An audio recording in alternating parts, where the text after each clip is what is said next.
Kajian Dalilul Falihin Syarah Kitab Riyadhus Shalihin. Masih bab ke-13, hadisnya cukup banyak, yaitu babun fi bayani kasratit turukil khair. Bab penjelasan betapa banyaknya ragam gitu ya, betapa banyaknya amal soleh itu. Nah, dimana tentu sudah Allah sesuaikan ya, Allah sesuaikan. Allah menciptakan manusia itu ya sesuai dengan di ayat yang populer nih ya. Auzubillahi minasyaitonirrajim. Wa ma khalaqtul jinna wal insa illa liya'budun. Ya, tidaklah aku ciptakan jin dan manusia kecuali untuk beribadah.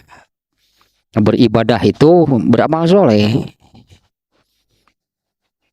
Artinya bagaimana kalau seseorang mau beribadah kepada Allah, beramal soleh, berarti artinya ada yang harus dilakukan, ada yang harus diamalkan.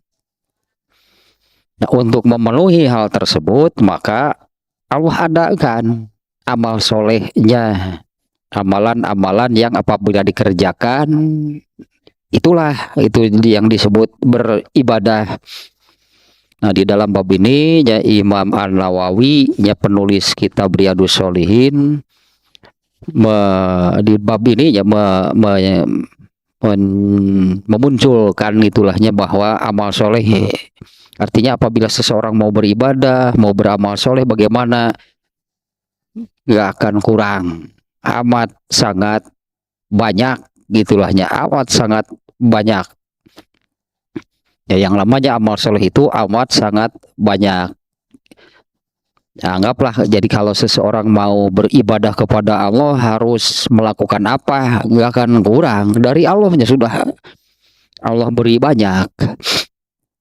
Nah, bahkan di bab keberapa nih ya, dalam bab yang beberapa bab yang lalu lah gitu ya, tentang ini, tentang hadis yang ini, sesungguhnya surga itu lebih dekat kepada kalian dari tali sandal kalian. Ya, demikian juga dengan neraka.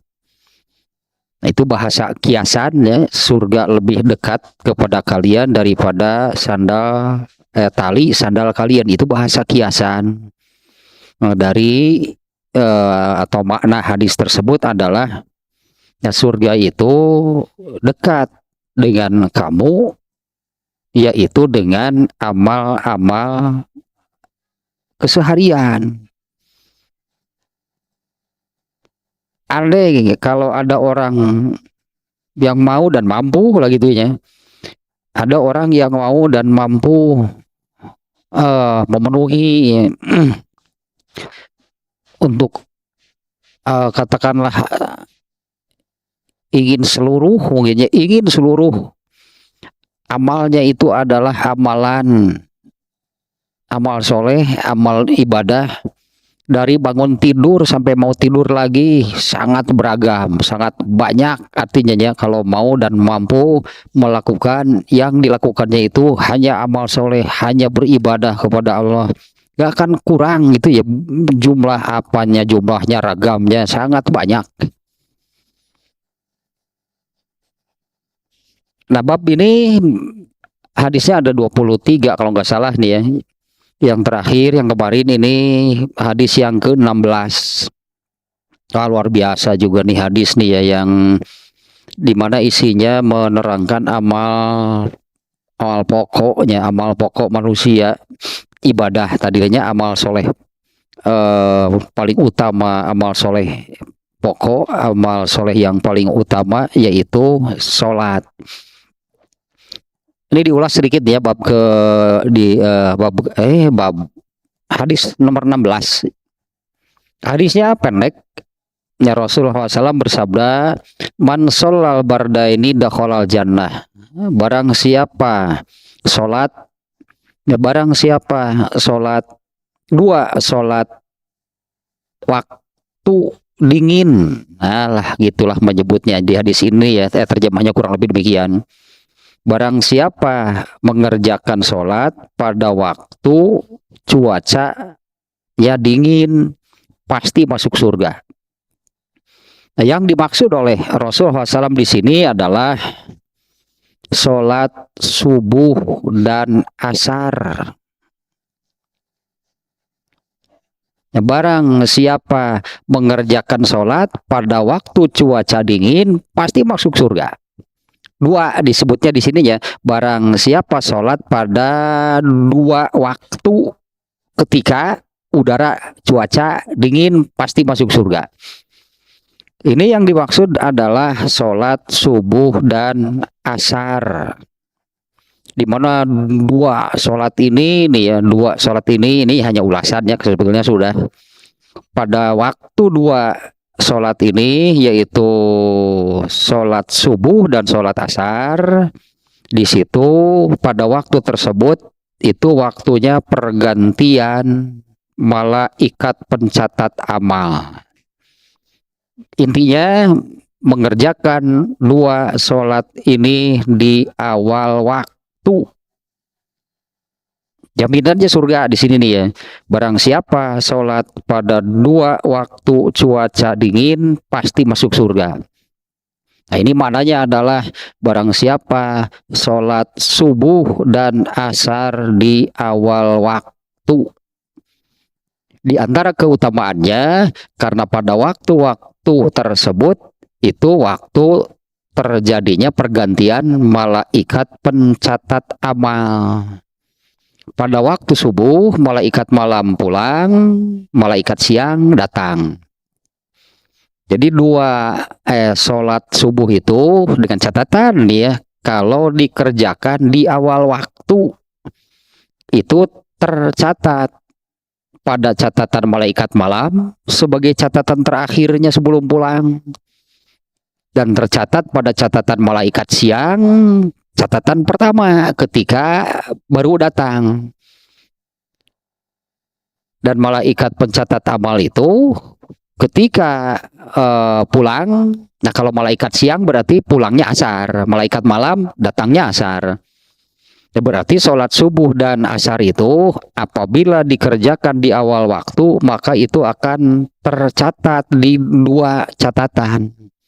Karena malaikat itu begitu waktunya pulang, pergi ya, dia akan pulang dan langsung menyerahkan catatannya kepada Allah. Nah malaikat malam pulang, catatan terakhirnya, misalnya seseorang ya sholat subuhnya di awal waktu, maka catatan terakhirnya itu adalah sholat subuh. Pulang, serahkan kepada Allah. Dan nanti malaikat siang yang baru datang langsung mencatat orang itu sedang sholat subuh juga. Jadi dicatat oleh dua malaikat. Malaikat siang ini nanti pulangnya asar. Pada catatannya kan ada sholat subuh sebagai catatan pertamanya. Nah, sementara Allah memberi pahala itu berdasarkan catatan amal. Nah, Allah memberi pahala itu berdasarkan catatan amal, berarti dua itu yang di dalam surat Al-Isra 78 ya, yang aqimis sholata liduluki syamsi ila ghasaqil lail wa qur'anal fajri inna qur'anal fajri kana masyhuda. Ya, sholat subuh itunya, sholat subuh di ayat tersebut, dirikanlah sholat karena tergelincir matahari hingga gelap malam. Kemudian wa qur'anal fajri, dan sholat subuh karena sholat subuh itu kana masyhuda itu disaksikan. Itu maknanya adalah disaksikan oleh dua malaikat, yaitu malaikat malam sebelum pulang dan malaikat siang yang baru datang. Dan masing-masing mencatat sholat tersebut. Sementara di sini ya Allah memberi pahala itu berdasarkan catatan amal yang diterima dari malaikat. Nah, di mana catatan amal ini nanti kan akan diberikan oleh Allah ya, akan diberikan oleh Allah pada hari kiamat. Seseorang itu akan kalau di surat naon teh surat Al-Insan. Ya fa amman utiya kitabahu biyaminihi, barang siapa yang catatan amalnya diberikan oleh malaikat nanti di akhirat itu diberikan kepada pemiliknya masing-masing. Barang siapa catatan amalnya diberikan, malaikat itu datangnya dari arah kanannya. Fasaufa yuhasabu hisabayasiro, maka akan dihisab dengan hisaban yang ringan. Dan hisaban yang ringan itu prosesnya formalitas. Proses hisabannya itu formalitas lah bahasa kitanya ya. Yaitu Allah hanya melihat catatan amalnya dan setiap dosanya itu oleh Allah langsung diampuni. Tanpa proses hitung-hitungan, dosa ampuni, ya formalitas lah jadinya. Dan dipastikan kalau orang yang mendapatkan hisaban yang ringan pasti tidak ke neraka dulu, pasti langsung masuk surga. Itulahnya kurang lebih catatan dan tambahan penjelasannya dari hadis ke-16, yaitu barang siapa sholat subuh dan asar di awal waktu lah, mending diterjemah maksudnya langsung demikian ya. Barang siapa sholat subuh dan asar di awal waktu pasti masuk surga. Nah, kalau ini kan amal pokok nih ya, amal pokok nih yaitu sholat. Karena bab ini kan Imam An-Nawawi mau menunjukkan bahwa kalau seseorang mau memenuhi itu kan, mau memenuhi apa yang menjadi tujuan Allah menciptakan manusia, yaitu hanya beribadah, beramal soleh, nggak akan kurang. Gitulah bentuk, jumlah, ragam amal soleh tidak akan kurang. Nah, hadis berikutnya sekarang, hadis ke-17. An Abi Hurairah radhiyallahu anhu qala Rasulullah sallallahu alaihi wasallam, iza maridul abdu aw safaro kutibalahu misluma kana ya'malu muqiman sahihan. Nah, ini redaksinya pendek juga nih ya. Atau yang tadinya yang hadis ke-16. Ya kesimpulannya demikianlah ya. Dari hadis ini, tapi ini tambahannya nih ya. Ya inilah amal pokok sholat, terutama dari yang 5 sholat tersebut masing-masing memiliki keutamaan sebetulnya. Tapi ini subuh nih dan asar artinya harus diberi perhatian lebih ini sholat subuh dan asar. Yaitu tentang kerjakanlah di awal waktu. Ya, kerjakanlah sholat subuh itu di awal waktu. Meskipun semuanya juga sholat itu kan waktunya sholat itu ketika datang waktunya, ya itulah waktunya mengerjakan sholat. Nah, dan yang lainnya juga sangat banyak. Yang tadi masalahnya apabila seseorang mau, nah ini masalahnya ada kemauan atau enggak. Apabila seseorang mau memenuhi apa yang menjadi tujuan Allah menciptakan dirinya, yaitu beribadah, garis miring beramal soleh, nggak akan kekurangan kalau mau. Nah, ini di antaranya yang menjadi masalah besar, itu kemauannya yang tidak ada. Kemauannya untuk memenuhi, tadi saya katakan untuk memenuhi apa yang menjadi tujuan Allah menciptakan dirinya, menciptakan manusia untuk beribadah. Nah, itu kemauan itunya yang tidak ada. Karena kemauan kemauan kahayang artinya. Karena kemauan kahayangnya itu memenuhi keinginan dirinya, bukan memenuhi keinginan tujuan maksud Allah menciptakannya. Ternyata penyakit klasik bagi manusia mah. Kemauannya itu bukan memenuhi apa yang menjadi tujuan Allah menciptakan dirinya, tapi kemauannya itu memenuhi keinginan dirinya. Kahayang jengkar septet, eta masalah nama bagi manusia kurang. Ya ada yang kurang, ada yang sama sekali tidak ada. Jadi boleh disebut kurang kemauan, tidak ada kemauan untuk memenuhi apa yang menjadi tujuan Allah menciptakan dirinya. Itu yang tidak ada atau kurang atau minim. Nah, sehingga kan yang diamalkan, yang dilakukan sehari-harinya ya bukan beribadah, bukan amal soleh berarti yang dilakukannya. Kalau bukan amal soleh, balik deui ya eta mah kahayang jeung karesep. Marena we kitu yang dilakukannya itu adalah kahayang jeung karesepna. Bukan apa yang diinginkan, yang diminta, yang menjadi tujuan Allah. Nah, sekarang hadis ke-17 dia. Dari Abu Hurairah, semoga Allah meridhoinya. Ia berkata, Rasulullah Shallallahu alaihi wasallam bersabda, "Idza maridul abdu aw safaro." Apabila seorang hamba sakit atau safar. Ini hadis populer juga nih sebetulnya nih, hadis termasuk hadis populer nih.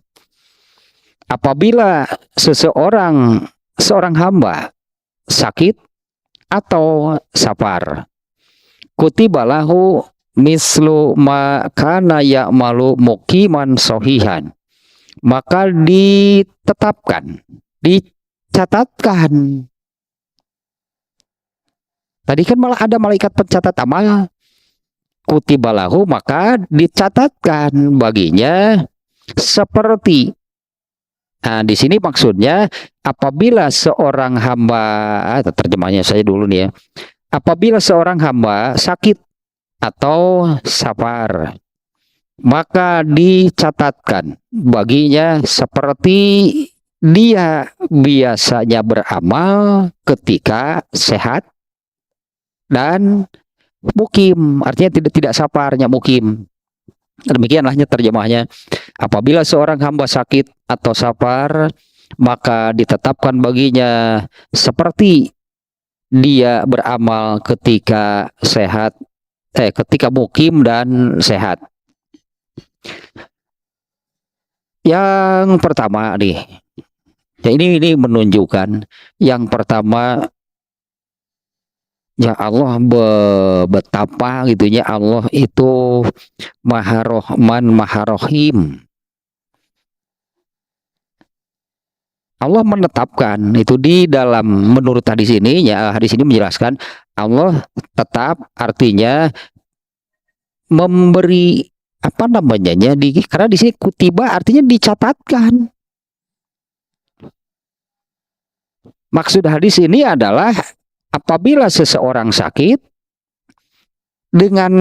karena sakit inilah yang menyebabkannya jadi tidak beramal, atau karena sedang safar sehingga ketika sedang safar itu ada amal yang tidak bisa dilakukan yang biasa dilakukan ketika dia tidak safar.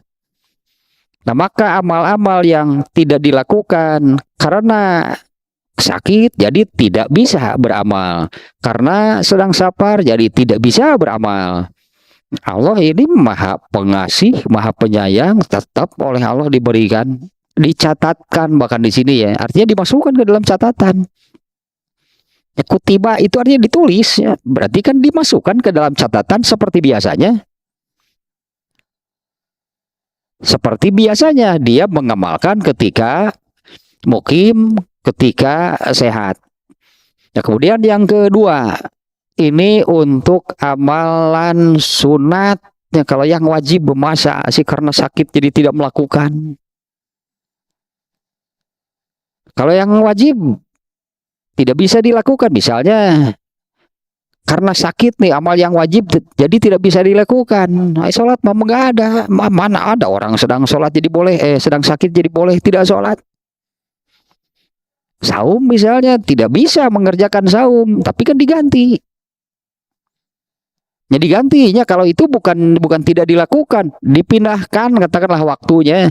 Karena ketika bulan Ramadan sakit jadi tidak bisa saum, oleh Allah dipindahkan waktunya di luar bulan Ramadan setelah dia sehat, artinya tetapnya ibadah saum. Nah, ini untuk amalan sunat berartinya amalan-amalan sunat yang biasa dilakukan ketika sedang mukim, sedang tidak bepergian, dalam kondisi sehat, biasa artinya jadi sudah dawam, sudah konsisten, sudah apa namanya ya, konsisten itu mengerjakannya. Lalu jadi tidak mengerjakan karena sakit atau safar, maka ini nih bahasanya kutiba itu artinya tetap dituliskan sebagaimana biasanya. Nah, kebetulan yang tadinya yang hadis yang ke-16 itu kan terkait dengan sholat subuh, sholat asar di awal waktu, dimana itu waktunya pergantian malaikat pencatat amal siang hari dan malam hari. Nah, dimana malaikat yang mencatat amal itu selesai apabila waktunya pulang, dia akan pulang. Nah, pulang di sini adalah menyerahkan catatannya kepada Allah. Nah, Allah lah yang berhak. Kalau boleh disebut, Allah lah yang berhak mengutak-atik. Terima catatan amal dari malaikat yang datang. Lalu Allah sebutlah Allah yang menyusun kan. Nanti ini akan menjadi kitab. Sehingga di dalam hadis tadi hadis ayatnya man utiya kitabahu, berarti kumpulan amal oleh Allah dibener, berarti nanti jadi sebuah kitab. Ini yang akan diserahkan kepada pemiliknya masing-masing nanti di akhirat. Nah, malaikat tugasnya hanya tulis, serahkan. Itulah tugasnya malaikat pencatat amal. Kemudian Allah terima, disusun, katakanlah dibendel. Nah, Allah berhak mengutak-atik catatannya. Siapa yang mau protes? Katakanlah, siapa yang mau protes kalau Allah mau mengutak-atik? Tapi yakinlah bahwa Allah Maha Adil, Allah tidak akan zalim terhadap siapapun. Justru yang ada seperti ini. Allah Maha Pengasih, Maha Penyayang. Di tulisan malaikatnya kan nggak ada, karena orang ini tidak melakukan. Orang ini kan tidak melakukan. Tapi alasannya apa? Karena sedang sakit atau sedang safar. Di sini menyebutkan tetap ditulis, berarti Allah nanti yang akan menulisnya. Kalau malaikat enggak. Malaikat itu kan hanya melihat, menulis apa yang dia dapati. Nah, Allah yang berhak mengotak-atik, anggaplah tanda kutip, Allah yang berhak mengotak-atik catatan amal seseorang, termasuk sedekah jariah. Bukan hanya sedekah sih, termasuk jariah, pahala di catatannya nggak ada karena yang beramalnya orang lain. Kan jariah pahala itu yang melakukannya orang lain, tapi masuk kan ke dalam catatannya. Nah, Allah lah yang anggaplah Allah yang akan menuliskannya. Kalau malaikat kan hanya menulis apa yang diamalkan oleh manusia. Apalagi orang yang sudah meninggal, sementara jariah pahala itu kan terus mengalir apabila ada orang yang beramal. Sementara bagi orang yang sudah meninggal itu kan dia kan berhenti beramalnya, sudah tidak beramal. Malaikat sudah nggak akan menyerahkan catatan amal orang ini karena orang ini sudah meninggal, sudah berhenti beramal. Tapi kalau ada jariah, kan harus masuk ke catatannya. Ya, jariah itu kan baik jariah pahala dari amal soleh yang dilakukan oleh orang lain atau jariah dosa, tetap kan harus nantinya akan ada masuk ke dalam catatannya. Nah, kalau malaikat itu hanya mencatat apa yang dia saksikan, apa yang dia lihat. Sementara catatan amal itu anggap boleh dikatakan beginilahnya, tadi kan malaikatnya kan hariannya. Malaikat itu harian, bukan setahun sekali tutup buku. Tutup buku di Sya'ban. Malaikat harian menyerahkan catatan amalnya, bukan setahun sekali. Setiap hari begitu selesai jamnya pulang subuh atau asar, pulang langsung serahkan catatannya kepada Allah. Oleh Allah dikumpulkan di bendel gitulahnya jadi sebuah kitab. Dan apabila seseorang meninggal maka sudah jadi ini catatan amalnya disegel berarti oleh Allah. Karena nggak akan ada tambahan lagi nya orangnya sudah meninggal. Berarti ini sudah jadi, tinggal ya nantilah tunggu di hari kiamat ini kitab catatan amalnya ini akan diserahkan kepada pemiliknya masing-masing. Nah, sementara kan ini kalau yang punya jariah baik jariah pahalanya dari amal soleh atau jariah dosa, sama kan harus masuk catatan.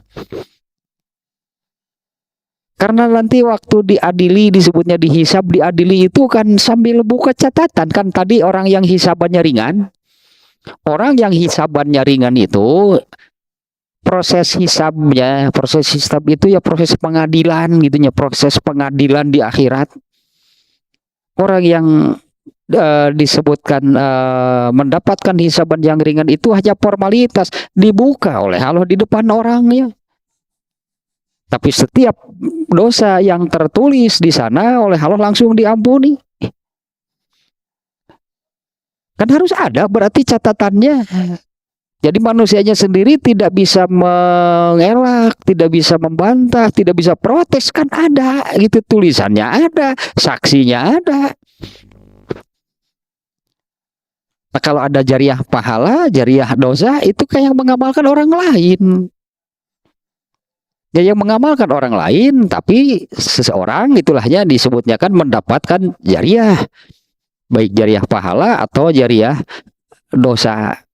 Berarti Allah yang memasukkannya, bukan malaikat yang menuliskannya. Kemudian catatan lain ya dari hadis ini nih, kembali ke hadis ini. Apabila seorang hamba sakit atau safar. Di sini nih ada penjelasan tentang safarnya. Fi goiri maksiatin, safarnya itu mau apa? Safarnya itu bukan satu, safar itu kan pokoknya pergi ke apa namanya, keluar area mukim lah ya. Yang namanya safar itu kan pergi meninggalkan area mukim, di mana terkait safar ini ada beberapa syariat di dalam Islam ya terkait dengan safar. Sholat kan jadi jamak qashar. Kemudian ada tayamum. Kalau yang saum boleh buka gitulah ya. Dengan catatannya boleh buka, nanti kan diganti di luar bulan Ramadan. Nah, dengan di sini safarnya itu safar fisabilillah. Ari nu ulin mah henteu geuning kan.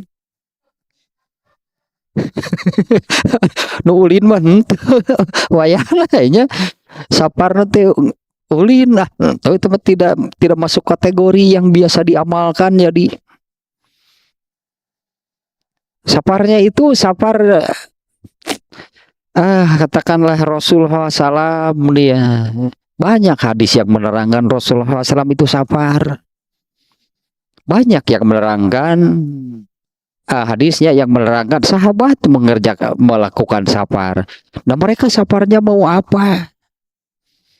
Ini juga nih ke bab saya masih ingat di bab tawakal. Ini di bab tawakal nih ya. Ini di sini juga nih di bab tawakal beberapa bab sebelum ini. Di antaranya di bab tawakal itu kan ada hadis yang ini.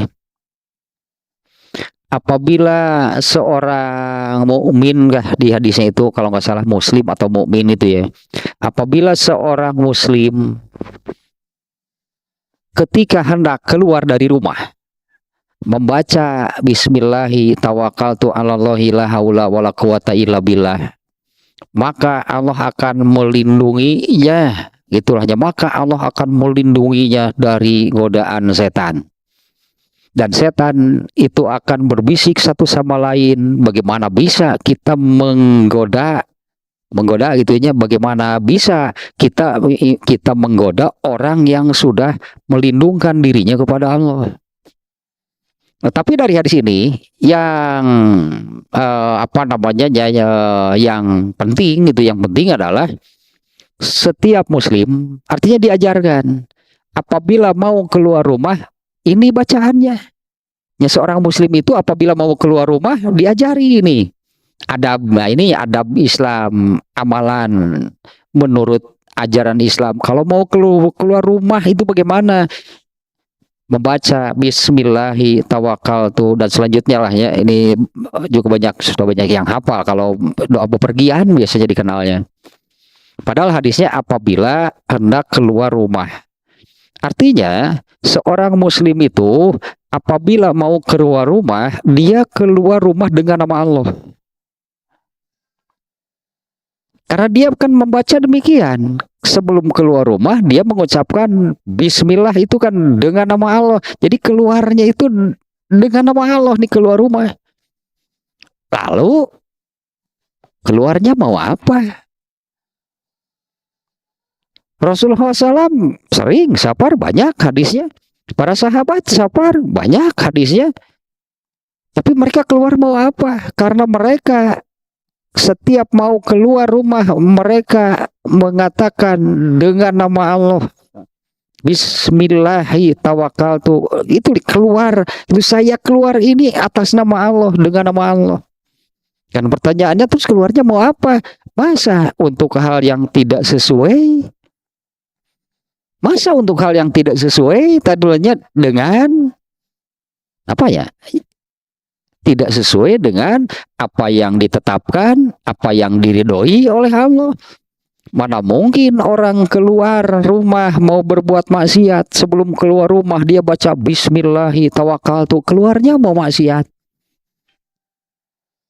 Nah di sini apabila dia safar, seperti itu masalahnya gitunya bagi seorang muslim. Setiap mau keluar rumah dia membaca Bismillahi tawakkaltu dengan nama Allah. Aku bertawakal kepada Allah. Dan di hadis disebutkan setan saja sampai bingung bagaimana bisa kita menggoda orang seperti ini. Karena dia keluar rumahnya itu dengan melindungkan diri lah sebutlahnya. Dia melindungkan diri kepada Allah dan Allah memberi jaminan akan dilindungi selama dia di luar rumah. Nah kalau bagi Nabi SAW, bagi para sahabat, nggak perlu panjang Nabi bersabda, nggak perlu penjelasan. Karena para sahabat itu kalau safar bukan untuk keperluan yang aneh-aneh apa sebutlah gitunya, bukan keperluan yang aneh-aneh, bukan yang neko-neko. Mereka kalau keluar ya itu karena mereka keluar itu sudah tertanam di dalam diri. Saya kalau keluar rumah itu dengan nama Allah. Setiap keluar rumah itu saya keluar rumah ini Bismillah dengan nama Allah. Barulah kesananya akan mengatakan tawakaltu Bismillahi tawakaltu alallahi. Saya keluar rumah ini dengan nama Allah. Kemudian melindungkan diri. Artinya tawakaltu alallah itu apa yang akan terjadi nanti itunya setelah di luar rumah ketika safar. Tawakaltu alallah, aku serahkan sepenuhnya kepada Allah. Nah, kalau ini di sini nih ya di dalam kitab Dalilul Falihin ini penulisnya menyebut menjelaskan safarnya itu safar seperti apa, fi ghairi ma'siyatin. Kalau dulu sahabat apalagi Nabi nggak pernah kan keluar rumahnya mau maksiat. Jadi kalau Rasulullah cukup saja menerangkan sakit atau safar, cukup sakit itu para sahabat mah, karena sahabat kalau safar nggak ada ya dengan tujuan maksiat. Ya tidak ada sahabat yang apabila mau keluar rumah itu dengan maksud maksiat. Untuk maksud yang tidak sesuai, bahkan lahnya dengan apa yang ditetapkan Allah, apa yang diridhoi oleh Allah. Nah karena safarnya itu maka boleh disebut safarnya itu fisabilillah. Karena setiap keluarnya juga membaca Bismillah dengan nama Allah, maka keluarnya itu fisabilillah. Bukan hanya berperang, katakanlah fisabilillah dia. Nah, ini ibu-ibu katakanlahnya, kalau ibu-ibu kan mau ke pasar, dia kan mau keluar rumah, berarti mau ke pasar, ya bacalah Bismillah. Mau apa gitu ke pasar, mau belanja, itu amalan yang sesuai dan diridhoi oleh Allah. Kalau mau bekerja, kalau mau berjamaah, misalnya kalau mau berjamaah kan di masjid keluar rumah, berarti bacalah bismillahi tawakkaltu 'alallahi la haula wala quwata illa billah. Itunya saparnya itunya yang seperti apalagi ini kalau disebut sapar itu memang apa yang tadinya yang apabila eh, kalau yang tadi sih bukan doa mau sapar, doa mau keluar rumah. Kalau yang tadi ya apalagi sapar kan pergi pasti sapar jauh pasti keluar rumah. Yang dekat saja keluar rumah. Kalau yang tadinya itu doa ketika hendak keluar rumah. Nah, orang sapar pasti keluar rumah. Hanya saparnya dengan catatan fi ghairi maksiat. Kalau ini memang sapar, tapi kalau doa tadi kan setiap mau keluar rumah.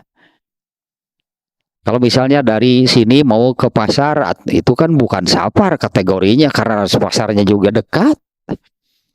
Banyak di itu kamu tukang sayurnya nyamperin ke imam. Tukang sayurnya nyamperin ke imam. Jadi kembali ke sini pokoknya yang ditetapkan karena di dalam hadisnya Allah akan tetap menuliskan gitulahnya. Di sini kata kutiba dituliskan bentuknya apa namanya pasif ya, tidak disebut yang menuliskannya siapa. Sementara kalau malaikat kan hanya menuliskan apa yang terlihat, apa yang diperhatikan oleh malaikat. Kurang lebih seperti tadi lah. Tidak tertulis, tidak ditulis oleh malaikat. Memang tidak melakukan karena sakit atau karena sapar, tapi oleh Allah tetap. Ya oleh Allah tetap dituliskan. Ini ya Maha Rahman, Maha Rahim ya Allah. Kemudian sakit seperti apa? Nah, pokoknya sakit sampai tidak bisa beramal. Itunya pokoknya sakit sampai tidak bisa beramal. Mungkin contohnya seperti ini nih. Apabila biasanya sholat wajib berjamaah di masjid. Lalu misalnya kena flu lah gitunya ya. Kena flu. Pergi ke dokter, anjuran dokter tong keanginan, tong kecayan. Ini anjuran dari dokter seperti itu ya. Ada dokter yang menganjurkan demikian nih untuk orang yang flu itu ya. Jangan kena air, jangan kena angin. Jadilah tidak keluar rumah untuk biasanya sholat berjamaah. Ya sholatlah di rumah karena dokter mengatakan demikian. Jadi dia sholatnya di rumah, tidak berjamaah ke masjid. Nah ini berlaku juga dengan catatan yang ini nih kemarin ya kebetulannya emang apa namanya Quran hadis satu sama lain kan banyak lahnya saling keterkaitan. Ini yang kemarin ini dalam Kitabul Adab, yaitu hadis yang menerangkan yang ini yang kemarin. Di mana tuh teh sudah masuk di terlintas langit deh siga Lailatul Qadar. Oh yang ini nih. Kemarin kan Abdullah bin Amr. Dia sholat malam tiap malam sepanjang malam. Ini luar biasa kan semangat beribadahnya nih. Tiap malam sepanjang malam. Jadi nggak pernah tidur malam hari. Dipakai sholat seluruh waktu malamnya. Lalu besoknya saum dan seperti itu tiap hari. Sampailah kabarnya kepada Rasulullah kan. Nah ini Rasulullah sudah melihat, wah ini sudah nggak benar ini kalau begini. Kemudian kan Rasulullah SAW menasehatinya, salah satunya adalah inna li jasadika alaika haqqon. Sesungguhnya jasad kamu punya hak yang harus kamu tunaikan. Artinya perhatikan kesehatan jasad. Karena kalau badannya diperlakukan demikian, setiap hari ini yang dilakukannya sepanjang malam sholat malam, besoknya saum, rusak. Rasulullah kan sudah menyebut, matamu akan rusak dan badanmu akan mun di urang mah apa imunnya imun antibody kalau bahasa sekarang mah pokoknya badannya akan lemah. Berarti kan hadis ini berikan hak jasad.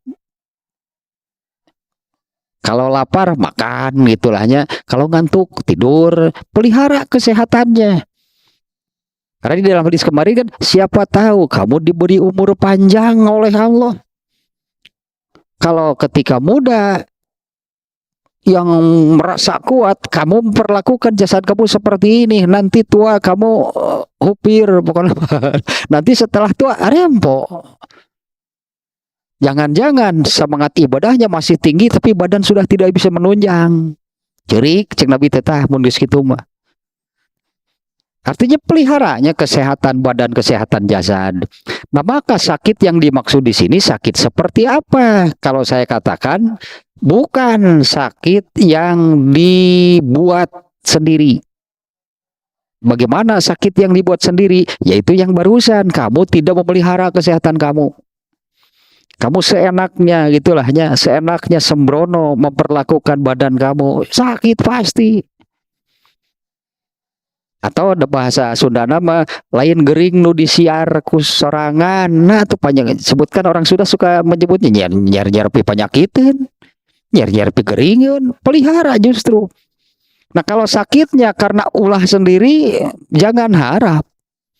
Sementara sebetulnya seseorang sakit itu sudah ditetapkan oleh Allah. Contohnya ini contoh yang nyata, contoh yang jelas. Rasulullah SAW itu tidak pernah sakit. Karena pasti kan beliau paham tadinya tentang bagaimana memelihara jasad. Rasulullah nggak pernah sakit. Tapi pada waktunya, kalau sudah waktunya Allah menakdirkannya sakit, jatuhlah beliau dari kuda, sakit kan sebulan Rasulullah. Ini contoh nyatanya bahwa kalau memang waktunya sakit, pasti Allah akan membuatnya sakit. Rasulullah SAW jatuh dari kuda hingga badannya memar. Ya, ada memar gitulah, ada lecetnya juga gitunya, ada bengkaknya, kenanya jatuh pasti benturan. Bahkan sebulan kan Rasulullah istirahat. Ada amalan nggak yang tidak bisa dilakukan oleh Rasulullah? Ya pasti banyak, karena Rasulullah biasanya mobilitas Rasulullah kan sangat tinggi. Mobilitas Rasulullah SAW sebagai seorang nabi itu sangat tinggi setiap harinya. Kalau boleh kita bilang 24 jam bagi nabi itu kurang sebetulnya. Ya karena kegiatannya, mobilitasnya sangat tinggi. Kemudian jatuh dari kuda, sakit. Banyak amalan yang tidak bisa dilakukan oleh Rasulullah. Nah, sakitnya sakit yang seperti itu. Hakikatnya sebetulnya, hakikatnya apabila Allah menetapkan salah seorang mukmin, tapinya apabila Allah menetapkan seorang mukmin sakit, itu hakikatnya seolah-olah Allah mengatakan istirahat dulu, istirahatlah. Ini bagaimana? Andai kita begini, wah kalau saya istirahat jadi banyak amal yang tidak bisa saya lakukan. Seolah-olah menjawab tenang. Itu kan tenang, akan tetap dituliskan dan ditetapkan pahalanya. Untuk amal-amal yang biasa dilakukan ketika sehat. Bukan. Kalau contoh mudah seperti ini juga kalau itu yang sakit disiar, kurang namanya disiar, sakitnya itu karena ulah sendiri itulah, bukan Allah yang menetapkan. Kalau kita lihat Rasulullah tadi, Rasulullah SAW tentu paling paham dan beliau pastinya mengamalkan bagaimana memelihara kesehatan badan atau jasad. Beliau pelihara. Ketika waktunya sakit, Allah akan menetapkan sakit. Allah menetapkan Rasulullah jatuh dari kuda tadinya, kemudian sakit. Nah, kalau sakit karena ulah sendiri mah tuh gampang berenang.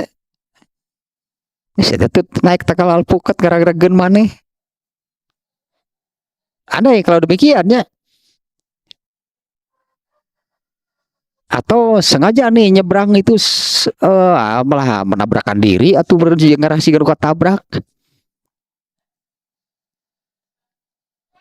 Hanya ini yang sering tidak terperhatikan ya oleh manusia, mungkin hanya makanan tuh banyak. Ya. Saya pernah dapat satu tulisan dan juga ini bahwa ini yang sering tidak disadarinya oleh manusia, bahwa sakit yang diderita oleh manusia itu lebih dari 50% karena makanan. Ini ya sakit berbagai macam penyakit lah gitunya yang dialami oleh manusia itu lebih dari 50% itu karena makanan. Padahal kan Allah sudah memerintahkan yakulu halalan toyiban, makanlah makanan yang halal dan baik. Ini berarti ini yang kurang diperhatikan, sehingga banyaknya penyakit-penyakit yang diderita oleh manusia itu karena makanan. Nah, itu kan sama, berarti sakitnya itu karena ulah sendiri. Tidak seperti Rasulullah yang sudah menjaga kesehatan fisiknya, kesehatan badannya, tapi Allah takdirkan jatuh dari kuda sakit akhirnya. Nah, kalau Allah yang menetapkannya sakit, baru ini berlaku hadis ini bahwa amalan-amalan yang biasa dilakukan ketika sehat jadi tidak bisa dilakukan karena sakit, oleh Allah tetap dituliskan di catatan amalnya dan ditetapkan juga pahalanya. Ada lantaran hoream ke masjid jadi hujanan gering cicing di imah maneh cek malaikat tidak ngebobodoh ke malaikat malah apalagi membohongi Allah, saya sakit tidak bisa berjamaah. Terus kamu sakit kenapa? Bercek Allah teranggaplah gitu. Terus kamu sakit kenapa? Nah, jauh hujanan, bukan yang seperti itu. Nah, contoh yang tadinya sangat jelas mah Rasulullah SAW itu tidak pernah sakit. Nah, karena beliau paham betulnya bahwa badan jasad ini adalah alat, gitulahnya.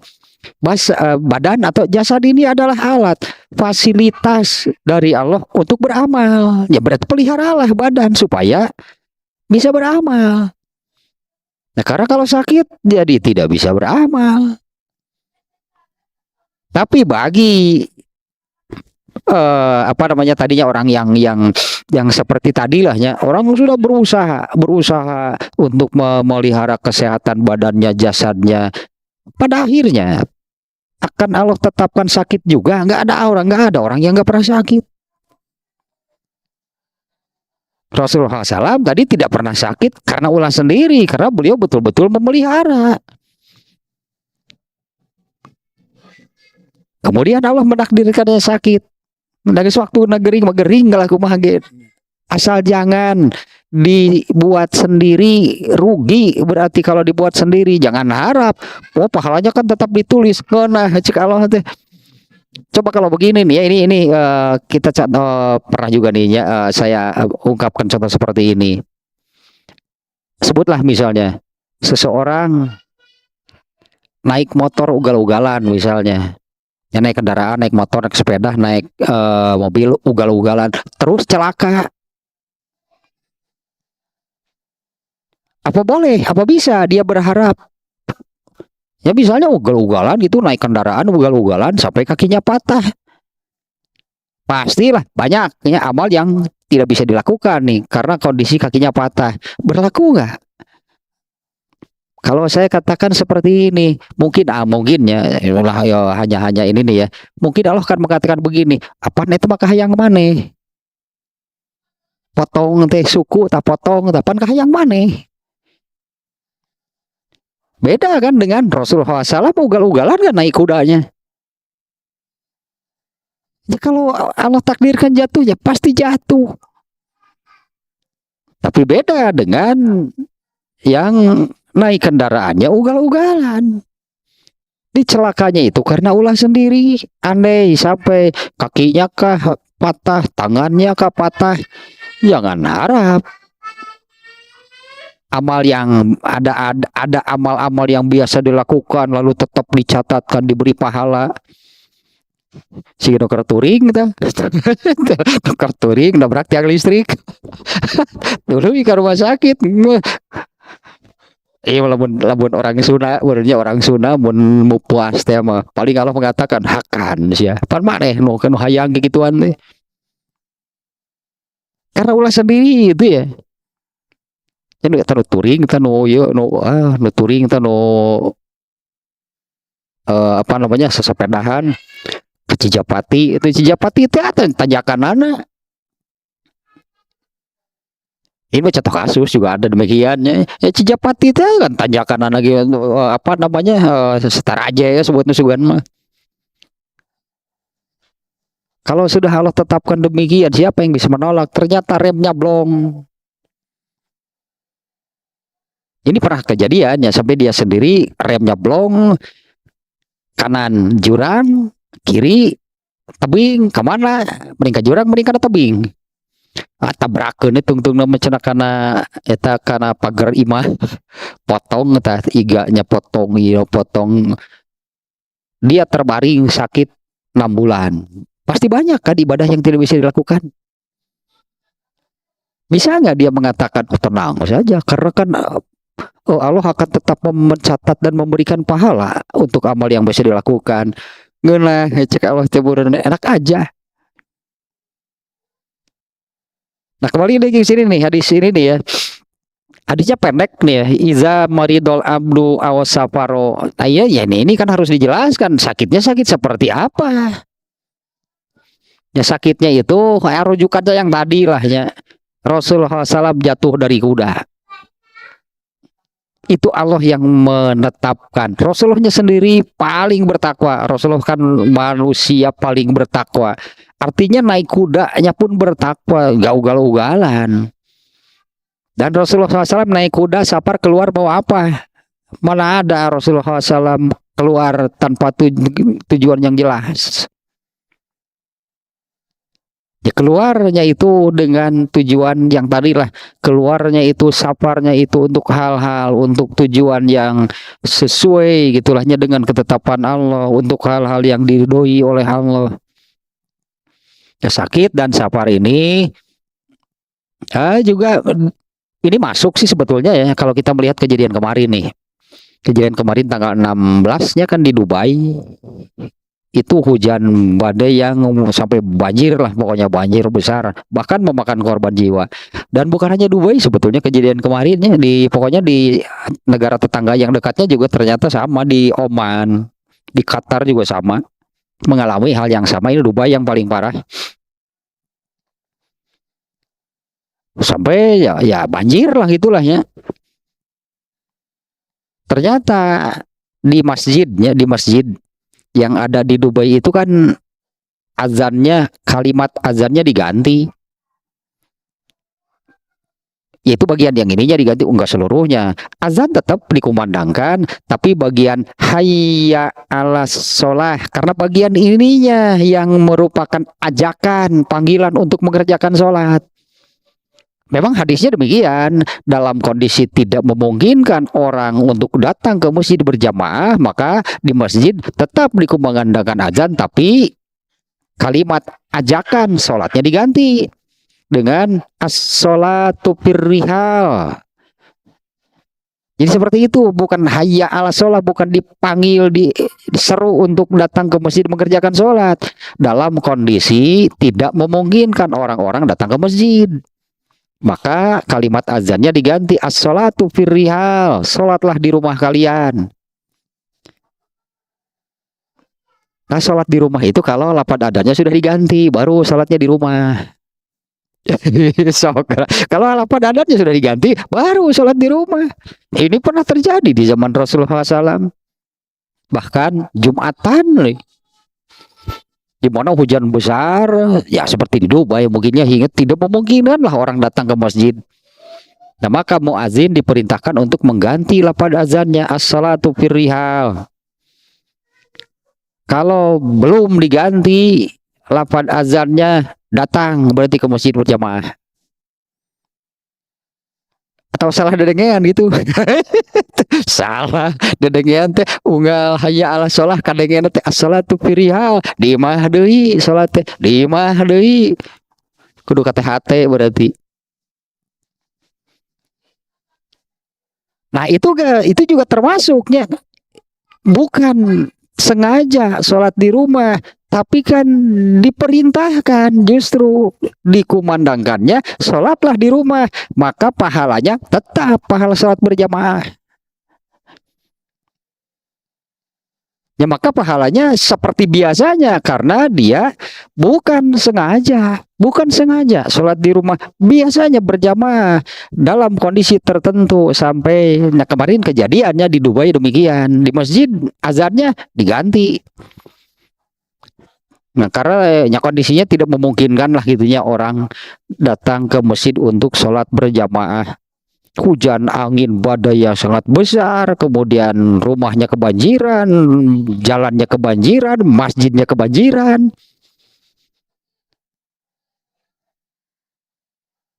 Nah, lafad adannya diganti. Hari lafad adan can diganti mah tuh duka naon alasanana kenapa sholat di rumah? Iris duka. Nah ini kemudian kesimpulan tadinya kesimpulan pokok dari hadis ini nih yang terkait dengan amal soleh itu sangat banyak, artinya ragamnya banyak, kerjakanlah sebanyak-banyaknya, bahkan tadi kalau bisa dan harus bisa.